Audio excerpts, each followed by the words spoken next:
السلام عليكم ورحمة الله وبركاته. كسو دوادا channel كينا maanta waxaan rabaa inaan idin tarjumo video oo YouTube ku jira oo English ku hadlaya oo sheekh ka hadlaya. Sheekadaasi marka YouTube ka hoos ayaan idin soo dhigayaa qofkii raba inuu English ku dhageysto. Sheekadaaneeto marka aan idin bilaabo. Sheekh ayaa sheekadan soo gudbinaya isagoo ka hadlaya mar uu joogay nin Imaaraati oo maalqabeen ah gurigiisa. Wuxuu weydiiyay sidee baad ku dhistay maalkan? ganacsadihii baa yiri ilaahay xuskiisa ayaan ku dhisay. Markaasuu sheekhu yiri waa markii ugu horeysay aan maqlo qof leh maalkooda waxay ku dhisteen dikriga Allah. Caadi ahaan dadku waxay yiraahdaan runtii si adag ayaan u shaqeeyay, waxay iga qaadatay sanado badan inaan maalkan dhiso.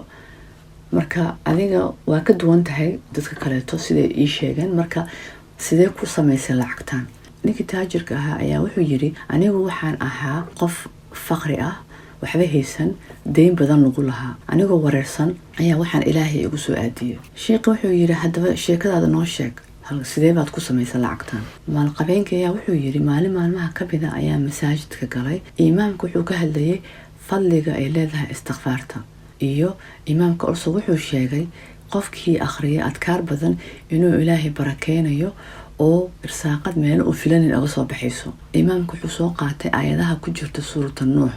maalqabeenkii oo sheekada sii wata ayaa wuxuu yiri aayadahaas markii ugu horeysay ee aan maqlo ayay ahayd. Markaas waxaan bilaabay inaan mar walba sameeyo istighfaarta. Markaan baabuurka saaranahay waan akhriyaa, markaan socdo waan akhriyaa, markaan guriga joogo waan akhriyaa. xaaskayga iyo ciyaalkayga waxay moodayeen in maskaxdayda laga galay sidaan afkayga mar walba aan ku akhrinayay oo ku qoynayay dikriga Ilaahay iyo istighfaarta. ninka markaan wuxuu sameynayay istighfaarta oo sameynayay subhanallah ku daray alxamdulillah adiga dikr u sameynayay istighfaar 24 saac maalintii. mar walba intuu jiifo ma ogiye laakiin inta kale uu akhrinayay.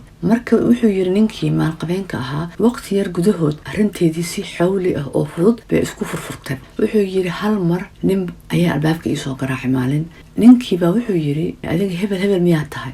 ninkii maalqabeenka wuxuu yiri haa waan ahay. wuxuu yiri hoo bashqadan baa liigu soo dhiibay. bashqadan markuu wuxuu yiri waxaan u malayaa waraaqo iyo dokumentiyaal u malayaa. marka wuxuu dhahay yaa ii soo dhiibay? wuxuu yiri qofkii ii soo dhiibay wuxuu yiri hay sheegin laakiin alaabtan baa liigu soo dhiibay. hoo ninkan uu baxay. wuxuu yiri waan yaabay ninkii maalqabeenka ahaa. waan furay bashqadii mise waxa ku jirto yiri 100,000 oo riyaal oo meel ay ka timid aan aqoonin. wuxuu yiri alxamdulillah boqolkii kun waxaa isaga bixiyay deymihii laygu lahaa, waxyaalihii igu xiyirnaa howlahayga dhan baan ku bixiyay, business baan ku furtay, ganacsi baan bilowday, waa ku guuleystay ganacsigaygina. sheekadii uu sii watay waxaad u malaysaa yiri in aan u noqday bartilmaameed target inaan u noqday lacagtii. lacag walba meel walba aan joogo lacagtii baa eriyanaysa, lacagtii baa unbaa soo doonanaysa. wax kasto aan sameeyo oo gacanteeda aan ku taabto business ah lacag baan ka dhalayaa buu ilaahay. haddana waa ujeedaa yiri xaaladda aan ku jiro. haddana waa ujeedaa xaaladda aan ku jiro. markaasuu sheekhu wuxuu weydiiyay bal hadda ka waran inuu istighfaartaadi ma wadaa xaaladaada sidee way? ninkii maalqabeenka wuxuu yiri ilaahay hadda marna kama tago istighfaarta, marnaba istighfaarta iyo dikriga Allah kama tago. marka taas waxay ku muujinaysaa in ilaahay albaabo meel aan filanayn waxyaalo ka soo tuuray, waxyaalo ku soo keenay adiga un daacadnimo la imaw. another thing aan raba inaan idin sheego waxa weeye istighfaarta iyo dikriga Ilaahay dambiga aad ku jirto dhan way ka fogeynaysaa tartiib adiga waa culeys buu Ilaahay ka saaraya.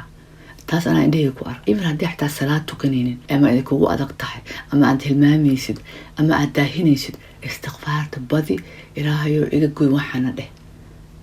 Ilaahay mar kastaba kuma qasaaraysa inaad wax weydiisatid mar kastaba. videogan marka sheeko labaad ayaa ku jirtay. sheekada labaad aan sheegay marka nin baa wuxuu u tagay sheekh degan magaalada Madiina. marka ninkii wuxuu sheekhi u sheegay sheekho caruur ma dhali karo, waan isbaaray isbitaalkan tagay, baaritaan xoog leh ayaa leegu sameeyay, waxay igu yiraahdeen caruur ma dhali kartid waligaa. hada taas Ilaahay baa hay caruurta dhakhtar ma hayo laakiin saas bay ku yiraahdeen.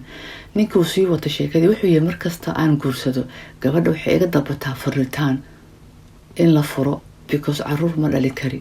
taas baa anigana aaminay. waraaqiya ii sheegay dhaqaatiirta waqti baan gabdhihii siiyay markasta waxay iga dalbadaan inaan furo. marka waan furaa. marka sheekhu wuxuu weydiiyay sheekhu maxaan sameeyaa, maxay igula talin lahayd?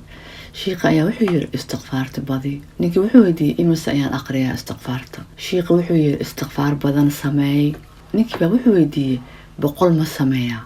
sheekhu wuxuu yiri maya intaas ka badan sameey. ninkii taa wuxuu yiri 1000 ma sameeyaa? shiiqa wuxuu yiri intaas ka badan samee. Hadda ninkii wuxuu yiri 2,000 ma sameeyaa. Shiiqa wuxuu yiri ka badan samee. Haddana wuxuu yiri ninkii 3,000 ma sameeyaa. Shiiqa wuxuu yiri ka sii badi. adiga sheekadan dhowr bilood baa kasoo wareegtay.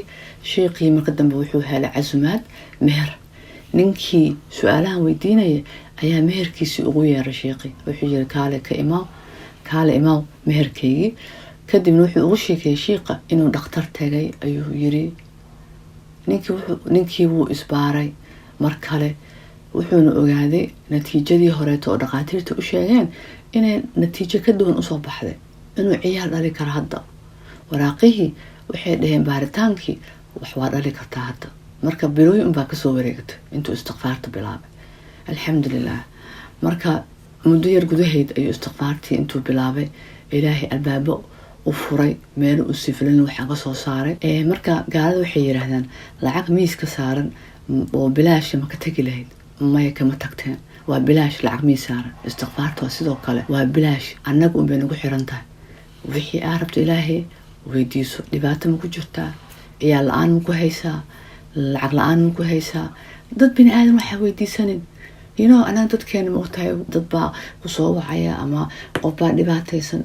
dadkii ilaahay hadday baryi lahaayeen gacanta u taagtaan habeen iyo maalin istiqfaartana badiyaan, waa laga yaabaa in xaaladooda ilaahay bedelo. waana u badan tahay insha allah inuu xaaladooda bedelo.